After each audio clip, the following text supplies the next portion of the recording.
10 محرم والے دن میری سہیلی مجھے امام بارگاہ لے گئی۔ میرے اندر ایک عجیب سی بے چینی تھی، دل خون کے آنسو رو رہا تھا۔ سہیلی کہنے لگی، شام غریباں سن کر تمہیں بہت سکون ملے گا، تمہاری ساری بے چینی ختم ہو جائے گی۔ میں وہاں پہنچی تو وہاں سب شیعہ مرد اور خواتین موجود تھے۔ اچانک ایک آدمی نے زور سے کہا، لائٹ بند کر دو۔ جیسے ہی لائٹ بند ہوئی میرا کلیجہ منہ کو آ گیا، کیونکہ کسی نے میرا نام لے کر پکارا۔ میرا نام شبانہ ہے، میرے ابو محلے میں موجود مسجد کے امام تھے، اور میں بھی الحمدللہ ایک حافظ قرآن ہوں۔ میرا ایک ہی بھائی تھا جو اب مسجد میں مؤذن تھا اور شام کو بچوں کو ناظرہ قرآن پڑھایا کرتا تھا۔ ہمارا گھرانہ شروع سے انتہائی مذہبی اور نماز کا پابند تھا۔ میرے خاندان میں سبھی نے سرکاری اسکولوں سے میٹرک تک ہی تعلیم حاصل کی تھی۔ میں چونکہ پڑھائی میں کافی ذہین تھی اور جب میٹرک کا رزلٹ آیا تو میں اول آئی تھی، اس لیے ابو نے اس روز مسجد میں آنے والے سبھی نمازیوں کو مٹھائی بانٹی۔ میں آگے بھی پڑھنا چاہتی تھی۔ ابو سے جب میں نے خواہش کا اظہار کیا تو وہ سوچ میں پڑ گئے۔ کہنے لگے، کالج یہاں سے کافی دور ہے، تم کیسے جاؤ گی؟ اور بیٹا، ہمارے خاندان میں اتنا پڑھنے کا رواج نہیں ہے۔ مگر جب میری آنکھوں سے موٹے موٹے آنسو بہہ کر گالوں پر آئے تو ابو نے مجھے سینے سے لگا لیا اور پڑھائی کی اجازت بھی دے دی۔ وہ دن میری زندگی کا سب سے خوشی کا دن تھا۔ میں نے کالج میں داخلہ لے لیا اور دل لگا کر پڑھائی کرنے لگی۔ کالج میں مختلف مذاہب اور مسالک سے تعلق رکھنے والے لوگ بھی موجود تھے۔ وہاں میری دوستی آمنہ سے ہوئی، جو ہمارے ہی محلے کی ایک لڑکی تھی اور بہت ہی خوش مزاج اور خوش اخلاق تھی۔ کچھ ہی روز میں ہم پکی سہیلیاں بن گئیں۔ ہماری کلاس میں اگلے بینچ پر ایک نئی لڑکی آ کر بیٹھی جس کا نام فاطمہ بطول تھا۔ انتہائی نرم لہجے اور با اخلاق لڑکی تھی۔ میں نے کبھی اسے مخاطب کرنے کی کوشش نہیں کی تھی۔ ایک دن کالج سے چھٹی ہوئی تو شدید گرمی تھی، میرے پاس موجود پانی ختم ہو چکا تھا۔ تبھی فاطمہ نے اپنے بیگ سے بوتل نکالی، تب مجھ سے رہا نہ گیا۔ میں اپنا گلاس اٹھا کر اس کے پاس گئی اور بولی، کیا تم مجھے تھوڑا سا پانی دے سکتی ہو؟ میرے سوال پر اس نے مجھے دیکھا۔ وہ کچھ بولتی اس سے پہلے ہی آمنہ نے مجھے بازو سے پکڑ کر پیچھے کر دیا۔ چونک کر کہنے لگی، یہ تم کیا کرنے والی تھی؟ پاگل ہو گئی ہو؟ ایک شیعہ لڑکی سے پانی لینے لگی تھی۔ آمنہ کی بات سن کر مجھے جھٹکا سا لگا۔ میں نے ایک نظر اس لڑکی پر ڈالی۔ مجھے تو خبر ہی نہیں تھی کہ وہ شیعہ ہے۔ میں نے آمنہ سے کہا، کیا ہو گیا ہے؟ پانی ہی تو مانگا ہے، اس میں کیا ہے؟ اور فوراً کہنے لگی، جانتی بھی ہو اس نے پانی میں کیا کیا ملایا ہوگا؟ کیا خبر اس نے کچھ ایسا ملا دیا ہو جسے پی کر تم شیعہ ہو جاؤ؟ آمنہ کی بات سن کر میں جھنجھلا کر اس کا چہرہ دیکھنے لگی۔ میری زبان سے بے ساختہ استغفر اللہ کے الفاظ نکلے۔ میرا وجود جیسے کانپ اٹھا۔ میں نے ایک حقارت بھری نظر فاطمہ پر ڈالی اور آمنہ بولی، تمہارے ابو کو پتہ چل گیا کہ تم ایک شیعہ سے پانی مانگ رہی تھی تو تمہارا حشر نشر کر دیں گے۔ میں تو اس لڑکی سے یوں دور ہوئی جیسے اسے کوئی بہت بڑی بیماری ہو۔ میں پانی پیے بغیر ہی آمنہ کے ساتھ کالج سے نکل آئی۔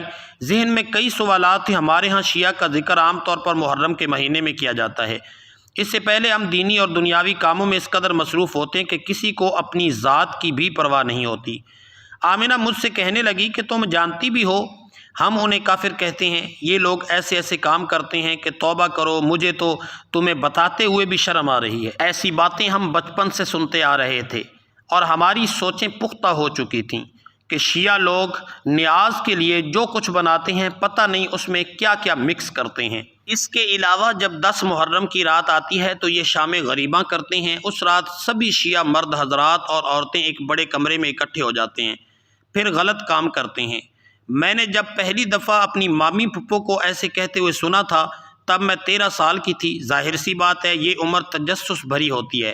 مجھے علم ہوا تو اسی پر میری سوچ پختہ ہو گئی۔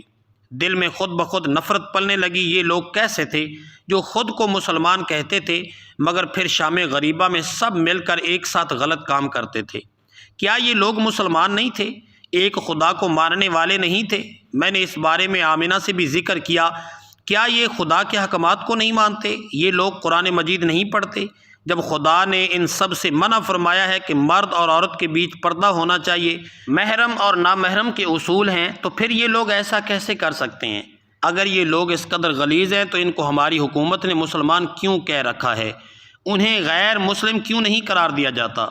آمنہ میری بات سن کر کہنے لگی، تبھی تو ہم انہیں کافر کہتے ہیں، کیونکہ یہ خود ہی ماتم کرتے ہیں اور خود ہی روتے ہیں اور ایسے غلط کام کرتے ہیں کہ ہم سوچ بھی نہیں سکتے۔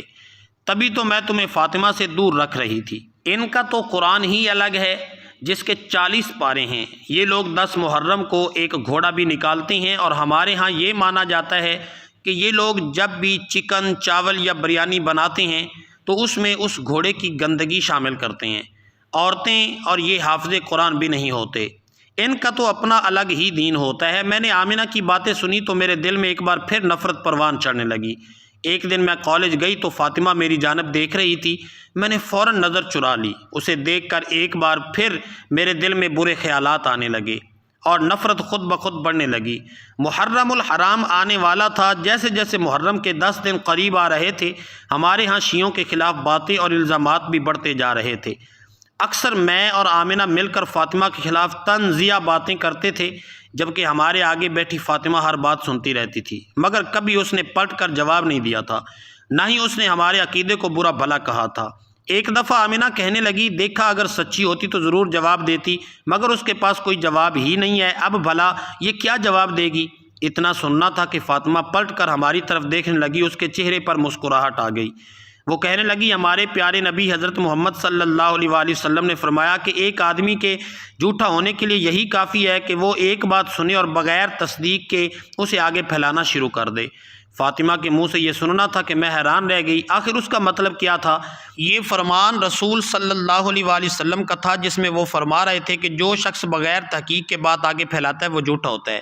کیا یہ ساری باتیں تصدیق شدہ نہیں تھیں؟ میرے دماغ میں نئی سوچیں جنم لینے لگیں۔ محرم الحرام کے دن شروع ہو چکے تھے، گھر آ کر کچھ پوچھی تو ابو ڈانٹ کر چپ کرا دیتے اور کہتے کہ تم ان باتوں میں دخل مت دو، یہ لوگ گمراہ ہیں اور دوسروں کو بھی گمراہ کرتے ہیں، ان کے پاس نہ جانے کیسا جادو ہے، جو بھی ان کے ساتھ رہے یا ان کی جگہوں پر جائے وہ اپنا عقیدہ بدل لیتا ہے۔ میں ابو سے بہت خوف کھاتی تھی، اس لیے انہیں نہیں بتایا کہ میری کلاس میں ایک شیعہ لڑکی بیٹھتی ہے، مگر دل میں تجسس بے چین کیے ہوئے تھا۔ میں دینی تعلیم یافتہ تھی، حافظ قرآن تھی، اس لیے نہ جانے کیوں مجھے لگا کہ مجھے فاطمہ سے بات کرنی چاہیے، اس کے عقیدے کو جاننا چاہیے، کیونکہ ہمارے نبی کا فرمان مجھے کئی دنوں سے بے چین کر رہا تھا۔ ایک دن آمنہ چھٹی پر تھی تو میں نے فاطمہ سے پوچھا کہ تم نے قرآن مجید کب حفظ کیا؟ میری بات سن کر اس نے چونک کر میری طرف دیکھا اور کہنے لگی، کیوں ہم مسلمان نہیں ہیں؟ میری عمر اس وقت 6 سال تھی جب میں نے پہلی بار قرآن مجید ختم کیا۔ فاطمہ کی بات سن کر میں اسے غور سے دیکھنے لگی۔ میں بولی، تم لوگوں کا قرآن تو 40 پاروں کا ہوتا ہے۔ میری بات سن کر وہ کہنے لگی، ہمارے پیارے نبی صلی اللہ علیہ وسلم پر جو قرآن نازل ہوا وہی ہمارا قرآن ہے، جسے 30 حصوں میں تقسیم کیا گیا ہے اور ہر حصے کو پارہ کہا جاتا ہے۔ اس کی بات سن کر میرا تجسس مزید بڑھ گیا۔ میں نے پوچھا، کیا تم ایک خدا کو مانتی ہو؟ وہ بتانے لگی کہ ہاں، ہم ایک خدا کو مانتے ہیں، اس کے 1,24,000 انبیاء پر ایمان رکھتے ہیں اور یہ عقیدہ رکھتے ہیں کہ جو خدا کے ساتھ کسی کو شریک کرے یا اس کے دین میں رد و بدل کرے وہ کافر ہوتا ہے۔ میں فاطمہ کی باتوں کی طرف مائل ہونے لگی، مگر فوراً ابو کی باتیں ذہن میں آ گئیں کہ شیعہ جادوگر ہوتے ہیں، اپنی باتوں میں پھنسا لیتے ہیں، مگر مجھے فاطمہ کہیں سے بھی جادوگر نہیں لگ رہی تھی۔ اس کے باوجود میرے ذہن میں سوالات تھے اور وہ میرے ہر سوال کا نہایت نرمی سے جواب دے رہی تھی۔ آخر میں اس سے پوچھ بیٹھی کہ شام غریبہ کیا ہے، تم لوگ کیا کرتے ہو؟ میری بات سن کر وہ خاموش ہو گئی۔ کہنے لگی، میں چاہتی ہوں کہ تم اس دفعہ 10 محرم کو میرے ساتھ جا کر خود دیکھو کہ شام غریبہ میں کیا ہوتا ہے۔ ہم سب شیعہ مل کر شام غریبہ میں آخر کیا کرتے ہیں؟ تو فاطمہ کی بات سن کر میں اچھل پڑی اور اس سے کہا، ابو میرا سر دھڑ سے الگ کر دیں گے، میں تمہارے ساتھ شام غریبہ کیسے جا سکتی ہوں؟ کیا خبر وہاں میرے ساتھ کیا ہو جائے؟ تو فاطمہ بولی، یہ سب تو تم لوگوں کی سوچ ہے، خیر تمہاری مرضی ہے، اگر تم 10 محرم کی شام میرے ساتھ جانا چاہو تو ضرور بتانا، جب تک تم سب کچھ اپنی آنکھوں سے نہیں دیکھو گی تو تمہیں یقین نہیں آئے گا۔ میں نے فاطمہ کی بات پر غور کیا۔ اس دن میں گھر گئی تو اسی سوچ میں گھومتی رہی، نماز پڑھ کر دعا مانگی تو شام غریبہ ذہن میں آ گئی۔ قرآن مجید فرقان حمید کھولا اور تلاوت شروع کر دی، مگر فاطمہ کی باتیں میرے دل اور دماغ سے نہیں نکل رہی تھیں۔ ایسے لگتا تھا جیسے اس نے مجھ پر سچ میں جادو کر دیا ہو۔ میں آیت الکرسی پڑھ کر خود پر دم کرنے لگی، مگر دماغ اس جانب سے ہٹ ہی نہیں رہا تھا۔ ناظرین کرام، اگلے روز میں کالج گئی تو آمنہ بھی آئی ہوئی تھی۔ میں نے اس کے سامنے تو فاطمہ سے کوئی بات نہیں کی، مگر میں اس سے اپنی کیفیت بیان کرنا چاہتی تھی، یہاں تک کہ اسے کہہ بھی دیا کہ تم نے کل سے مجھ پر کیسا جادو کر رکھا ہے کہ مجھے سکون ہی نہیں مل رہا۔ دل کہتا ہے کہ شام غریبہ دیکھوں، مگر دماغ روکتا ہے کہ تم برباد ہو جاؤ گی۔ تو فاطمہ نے مجھے اپنے پاس بٹھایا، ہم کینٹین میں تھے۔ اس نے مجھے قریب بٹھا کر نواسہ رسول صلی اللہ علیہ وآلہ وسلم کے بچپن کے واقعات سنانا شروع کر دیے۔ جیسے جیسے میں تصور کرتی جا رہی تھی، میری بے چینیاں کم ہوتی جا رہی تھیں۔ آخر میں فاطمہ بولی، 4 دن بعد 10 محرم ہے، تم میرے ساتھ چلنا، میں تمہارے محلے میں تمہیں لینے آ جاؤں گی۔ نہ جانے کیوں میں نے جانے کی ہاں بھی بھر لی تھی، میں بس حقیقت اپنی آنکھوں سے دیکھنا چاہتی تھی۔ 10 محرم کا دن قریب آ رہا تھا اور ہمارے ہاں قرآن خوانی رکھی گئی تھی اور نعت کی محفلیں بھی سجائی گئی تھیں۔ 10 محرم کا دن چڑھا تو میں نے روزہ رکھا ہوا تھا، کیونکہ آج کے دن کا روزہ بہت بابرکت سمجھا جاتا ہے۔ میں شدید پریشانی میں مبتلا تھی، سمجھ نہیں آ رہا تھا کہ کیا بہانہ بنا کر گھر سے نکلوں۔ میرے ابو نے سب کو منع کر رکھا تھا کہ آج کی شام کوئی بھی عورت گھر سے باہر نہیں نکلے گی۔ میں نے کچھ سوچا اور زندگی میں پہلی دفعہ ابو سے جھوٹ بولنے کے لیے آئی۔ ابو سامنے بیٹھے تھے۔ میں نے کہا، ابو، میری دوست آمنہ کے ہاں قرآن خوانی ہے، اس لیے مجھے خاص آنے کی دعوت دی گئی ہے، تو کیا میں اس کے ہاں چلی جاؤں؟ ابو نے یہ سنا تو کہنے لگے، وہ میری ایک عزیز کی بیٹی ہے، اس لیے تم چلی جاؤ، بھائی تمہیں چھوڑ آئے گا اور جب واپس آنا ہو تو مجھے فون کر دینا۔ میں نے ہاں میں سر ہلا دیا۔ میرے پاس موبائل موجود تھا، میں نے فاطمہ کو کال کر دی۔ مغرب سے کچھ دیر پہلے بھائی مجھے آمنہ کے گھر کے پاس چھوڑ کر چلا گیا۔ اب فاطمہ آ چکی تھی۔ اس کا گھر ہمارے محلے سے 15 منٹ کی دوری پر تھا۔ اس نے سادہ سا لباس پہن رکھا تھا اور سیاہ برقعے میں ملبوس تھی۔ وہ مجھے کہنے لگی، تم نے سفید چادر کیوں پہن رکھی ہے؟ تم جانتی نہیں آج 10 محرم ہے اور تم شام غریبہ کی مجلس میں جا رہی ہو؟ یہ لو، میں تمہارے لیے کالی چادر لے کر آئی ہوں۔ میں نے اس کی بات مانی اور فوراً چادر سے خود کو لپیٹ لیا۔ آگے نہ جانے میرے ساتھ کیا ہونے والا تھا۔ دل میں عجیب سے وسوسے تھے، جبکہ فاطمہ پرسکون تھی۔ اس نے میرا ہاتھ تھاما اور مجھے اپنے ساتھ لے جانے لگی۔ وہاں بینر لگے ہوئے تھے، میرا وجود تھر تھر کانپ رہا تھا۔ دل چاہا کہ سب کچھ چھوڑ کر واپس بھاگ جاؤں، مگر میں ایسا نہ کر سکی۔ ذہن میں تصویریں بن رہی تھیں۔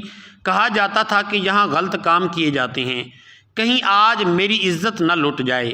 یہ سوچ کر مجھے بہت ڈر لگ رہا تھا۔ میرے ماں باپ تو مجھے جان سے ہی مار دیتے۔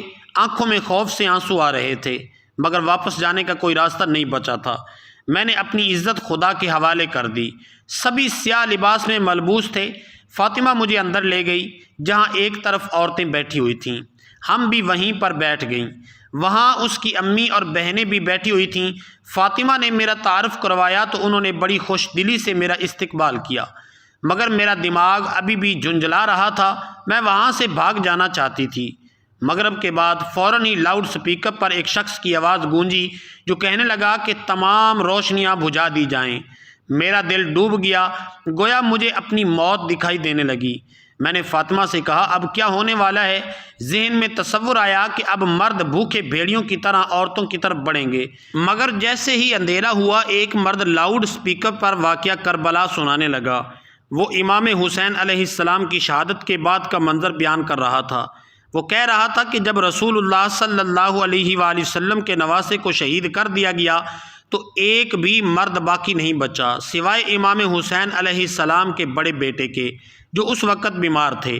امام زین العابدین کے علاوہ سب شہید ہو چکے تھے۔ وہ کہہ رہا تھا کہ شہادت کے بعد یزیدی فوج نے نواسہ رسول صلی اللہ علیہ وآلہ وسلم کی لاش پر گھوڑے دوڑا دیے۔ ہر طرف کوہرام مچ گیا تھا، خیموں میں موجود مستورات رونے لگیں۔ جب یزیدی فوج خیموں کی جانب آئی تو خیموں کو آگ لگا دی گئی۔ ان کے پاس نہ بھائی تھا، نہ بیٹا، نہ بھانجا، نہ بھتیجا، سب صحرا میں پامال ہو چکے تھے۔ خیموں کو آگ لگ گئی تو سب چیخو پکار کرتی ہوئی باہر کی طرف دوڑیں۔ ایک خیمے میں امام حسین علیہ السلام کے بڑے بیٹے موجود تھے۔ سیدہ زینب سلام اللہ علیہا نے جب اپنے بھتیجے کا خیمہ جلتے دیکھا تو بیمار بھتیجے کو کندھوں پر اٹھا کر باہر آئیں تاکہ بھائی کی آخری نشانی کو بچا سکیں۔ کئی مستورات اور بچے اس بھگدڑ اور آگ میں جل گئے۔ حضرت امام حسین علیہ السلام کی 4 سالہ بیٹی بی بی سکینہ جن کے برقعے میں آگ لگ چکی تھی وہ اپنے بابا کا نام لے کر روتی ہوئی مدد کو پکار رہی تھیں۔ خیموں کا سیاہ دھواں اور اندھیرا پھیل چکا تھا۔ معصوم بچی اپنے بابا کے پامال جسم کے پاس جا کر روتی رہی، زخمی کندھے دکھاتی، جلا ہوا کرتا دکھا کر روتی رہی کہ بابا میں یتیم ہو گئی ہوں، شمر نے بالیاں چھین لی ہیں، خیمے جلا دیے ہیں۔ اس منظر کو شام غریباں یعنی غریبوں کی شام کہا جاتا ہے، اور 10 محرم کی یہ شام جب منظر کشی کے ساتھ بیان کی جاتی ہے تو روشنیاں بجھا دی جاتی ہیں۔ ناظرین کرام، تاکہ آپ کا ذہن اس لمحے کربلا کا منظر دیکھ سکے، میں نے جب یہ سنا تو میرا وجود کانپ اٹھا، میری آنکھوں سے آنسو تھے کہ رکنے کا نام ہی نہیں لے رہے تھے۔ ویسے سب ہی زارو قطار رو رہی تھیں، میں نواسہ رسول اللہ صلی اللہ علیہ وآلہ وسلم پر ڈھائے گئے مظالم سن کر برداشت نہ کر سکی۔ دل سے بے ساختہ کروڑوں بار درود و سلام ان کی ذات کے لیے نکلے۔ 15 منٹ تک اندھیرا رہا، پھر روشنی ہو گئی۔ سبھی عورتیں رو رہی تھیں، یہاں مردوں اور عورتوں کے بیٹھنے کا بھی الگ انتظام کیا گیا تھا۔ شام غریباں کی مجلس ختم ہوئی تو کئی حقائق مجھ پر آشکار ہوئے۔